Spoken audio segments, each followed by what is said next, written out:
Silvia, e a partir da entrada em vigência desse mega decreto do presidente argentino Javier Milei, que começa na próxima semana, os argentinos poderão fechar contratos, por exemplo, de aluguel em qualquer tipo de moeda, como o Bitcoin. Tem um tweet da ministra das Relações Exteriores, Diana Mondino, e ela detalha um pouco, e aí isso chamou muita atenção. Segundo ela explicou em sua conta na rede social X, os contratos também podem ser pagos em espécie com quilos de vaca ou litros de leite. Que história é essa, Silvia? Eu acho que aí existe um problema que é assim, o vendedor vai ter que aceitar ou não Exato. esse modo de remuneração. Eu quero vender meu apartamento, mas eu não quero carne ou leite em troca disso. Eu quero dinheiro, né? É um pouco isso. De fato, havia uma necessidade de mexer nos contratos imobiliários, porque eles são todos em dólar, você paga em geral em moeda viva, em dinheiro vivo de dólar, e já era uma coisa meio distorcida, né? Mas eu acho que esse é um dos exemplos, né, de que o remédio é pior que a doença, né? Porque, enfim, não sei quem aceitaria, esse que é o problema. Não vejo viabilidade. Olha, eu compro o seu apartamento por xícaras. Não vejo um vendedor aceitando isso. Essa que é a questão, né? Agora, a questão do escambo, essa coisa de trocar bens por outros, é uma coisa que existe na Argentina há bastante tempo. Bom, existe na humanidade há bastante tempo, Claro. mas a Argentina, desde que sofreu essas crises muito graves nos anos 80, nos anos 2000, há várias feiras de escambo nos subúrbios, na periferia, em algumas cidades do interior. Mas aí é outra coisa, é uma questão de negociação, né? Enfim, as pessoas levam coisas que têm, que acham que não vão usar mais, mas que têm algum valor, e trocam por outros bens de outras pessoas que também estão na mesma situação, né? Então, o uso do escambo, né? Como na Idade Média, quando não na idade pré-dinheiro, né? Antes de Isso. haver Não dinheiro, havia papel, moeda. moeda. Exato, usava-se o escambo. E na Argentina é comum. Nunca vi para esse tipo de situação. Vi para coisas menores, vendidas em mercados e tudo mais. Enfim. E isso, essa questão do escambo, que é trocar um item por outro sem passar por um dinheiro, é interessante, sintomático, na verdade, porque mostra que a situação econômica do país é muito grave, né, Silvia? E que essa é uma opção, inclusive, para que as pessoas possam mensurar melhor o que vale, o que não vale, e tentar sobreviver mesmo quando não tem dinheiro em mãos, o que é muito comum para boa parte da população argentina, né? Sim, e na crise de 2001, a crise que todo mundo tem como referência nos últimos tempos aí, que se pode passar algo igual ou parecido, houve isso. No momento em que houve o corralito, ou seja, as pessoas não tinham acesso às suas contas bancárias, em algumas províncias e mesmo em Buenos Aires se inventaram moedas. Existiam os chamados patacones, que eram moedas impressas manualmente e que teoricamente valiam algo, ou seja, servia para o comércio menor, o comércio de rua, seguir existindo. E nesta crise de agora, algumas províncias estão falando em emitir moedas próprias, o que só confunde ainda mais a economia, né? Não ajuda a organizar a economia, porque depois vão reivindicar que o Patacon, na verdade, tem um valor, vale não sei quantos pesos, vão exigir que os bancos troquem, só vai gerar mais confusão. Mas são estratégias de sobrevivência num momento grave como esse, né? Pelo qual a Argentina já passou, né? Então estão recorrendo a velhas estratégias, né? Algumas que, por exemplo, aqui no Brasil aconteceram no período colonial. Ô, Silvia, olha o que diz a Bruna Liz. Ela foi de uma perspicácia aqui invejável. Ela questiona a gente: dá para pagar aluguel com infopoints?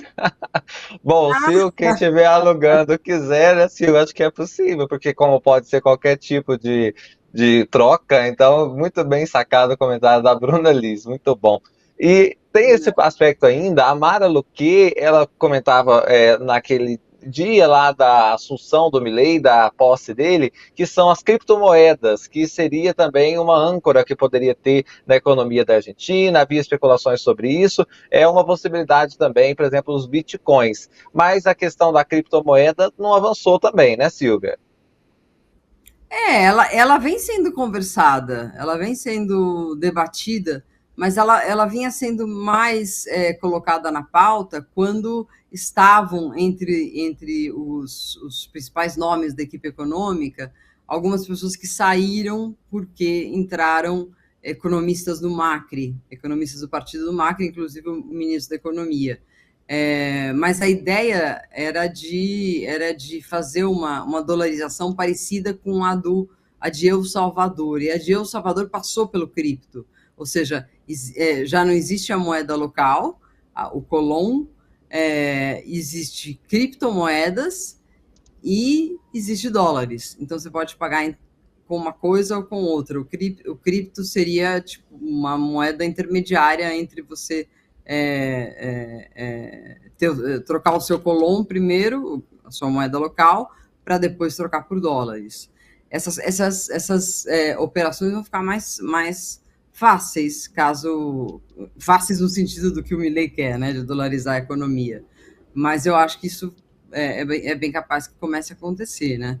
E uma coisa interessante de levantar também dessas medidas, Afonso, e que passa por esse ponto, é a questão dos clubes de futebol, que eu acho que também vai dar uma grande confusão. O Boca Juniors já se colocou contra, enfim.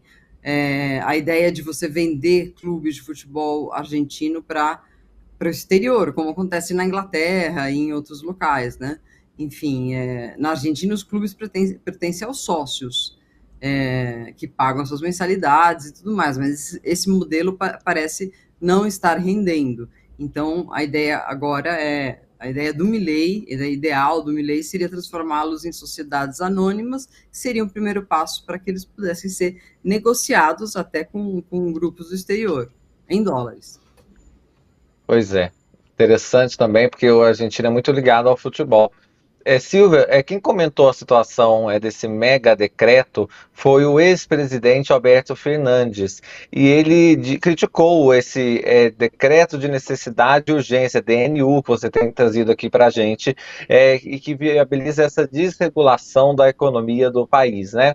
Disse Alberto Fernandes: nosso país assiste a um evento de extrema gravidade institucional nunca antes visto. O Poder Executivo, no ato de claro abuso de poder, avançou sobre as atribuições exclusivas do poder legislativo, escreveu, e continuou.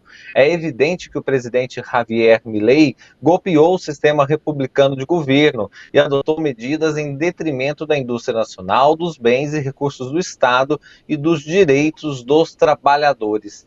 Que peso tem uma fala de Alberto Fernandes nessa altura do campeonato, Silvia? Infelizmente tem um peso muito pequeno, porque ele saiu do governo muito mal avaliado, embora tenha começado com muito capital político, porque o fim dos anos Macri foram bastante dolorosos para muita gente, então a vitória do Fernandes foi um marco assim, né, de esperança, começou com muito capital político. Porém, várias coisas aconteceram que deterioraram isso, né? A primeira coisa, eu diria, foi quando ele fez uma festa para a mulher dele no meio da pandemia.